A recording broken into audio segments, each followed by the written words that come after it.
Good afternoon or good evening, whatever time you're watching this educational video about average velocity and instantaneous velocity. The difference between the two is that the average velocity you will get the difference of your final position and your initial position, and you will divide it by the elapsed time or the final time minus the initial time. And instantaneous velocity, on the other hand, it's the instant velocity at a particular second.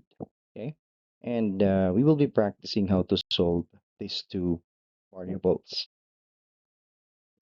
This will be our North Star in calculating average velocity and instantaneous velocity given that the function of position is given in our problem. If that's so, if the function of position or position function x with respect to time, if you will determine the average velocity, all you have to do is to follow these three bullets here.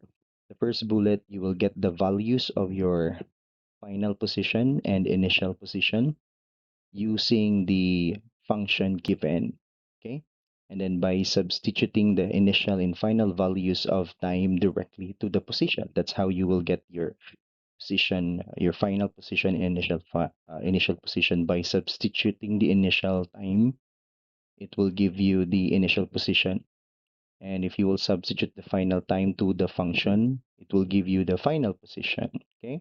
And then substitute the values into the equation. Use the formula in calculating velocity. That is delta position, change in position over elapsed time. To get the instantaneous velocity at instant second or instant time, get the derivative of the function or position function. After getting the derivative, after arriving to that derivative, velocity, it will become the velocity function. And after that, you have to substitute the time, okay, the time that you need to find the instantaneous velocity to that velocity function. Okay, so we have problem here. The position of particle moving along the x-axis is given by x of t is equal to 3t squared plus 5 with time t in seconds and position x in meters. And the task, the variables to be calculated are the following: average velocity from 1 second to 3 seconds, and we have the instantaneous velocity at 1 second, 2 seconds, and 3 seconds. So in our sample problem earlier, it it's necessary to provide the given, of course, for us to have a guide of the values that we need to substitute in our equation or formula. So the given variables in this problem are the following. Position function, it's given x of t is equal to 3t squared plus 5. And we have the time. We have in 1 second as our initial time, obviously, and then our final time. It should be final time, not v. Okay. Uh, hold on. It should be t because it's time. It's the variable of time. Okay. It's not v. So it's t sub I. That's the initial time, and then tf. That's for our final time, 3 seconds. Okay. And then we need to find the average velocity from 1 second to 3 seconds. In order for us to do it, we have to directly substitute the given initial and final time to the position function. Okay. As we mentioned earlier, just directly substitute the values of your time to the function, position function. For example, that's the position function given, and we will substitute 1 at 1 second. That's the initial time. If you calculated it, it will give you the position at 1 second. Okay, so you will just substitute 1 to the variable of time, and we have it here, like substitute 1 to our variable of time and then squared. 1 times 1, it's just 1. And 3 times 1, that's 3, and then plus 5, we have 8. 8 meters. Meters or meter is the standard unit for position. So yeah, at 1 second, the object moves at 8 meters.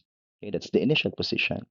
Now, at 3 seconds, you will just substitute uh, the value of your time to the time variable. Okay, so three, we have 3 here at 3 seconds, and then don't forget to square it, and then you will have 9. 3 times 3 is 9, and then 9 times 3, you will have 27, then plus 5, that's 32. That's our final position.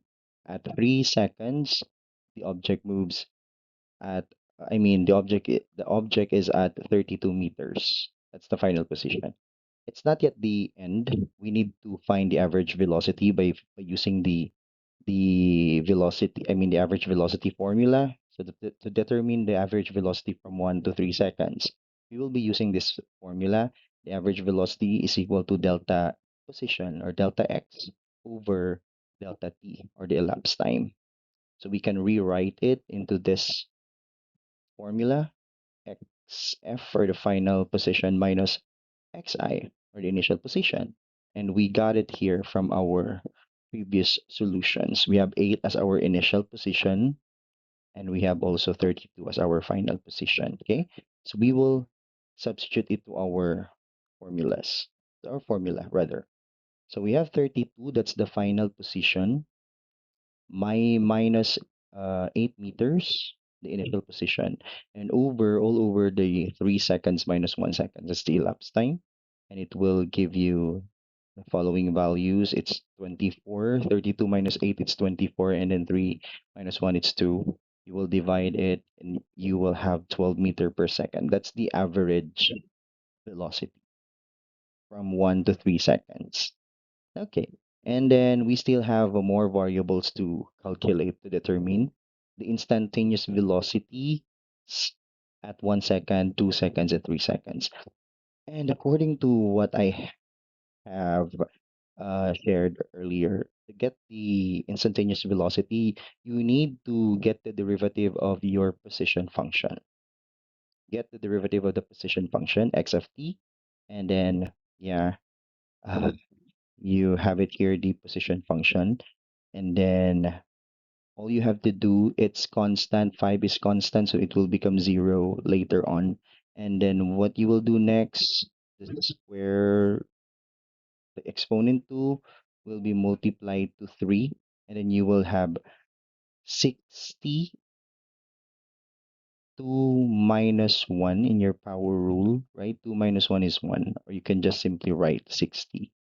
And then you will directly substitute the time. For example, at 1 second, just substitute 1 to our time variable. It will give you 6 meter per second. That's the instantaneous velocity at 1 second. And then um, the same thing will happen. Get the derivative, that's derivative, and then substitute 2, because we want to find out the instantaneous velocity at 2 seconds. So you will just substitute 2 to our time variable. It will give you 12 meter per second. Last but not the least, that's the position function. Get the derivative of it. And yeah, that's your velocity function already. And then substitute 3, and then you will have 18. If you will try to add the following instantaneous velocities here, we have 6 plus 12 plus 18, and then you will divide it by 3, you will arrive to this answer, 12 meter per second. That's it for this moment. Thank you so much for watching, and I do hope that you will like or share or subscribe to this educational video. See you around until next time. Bye for now.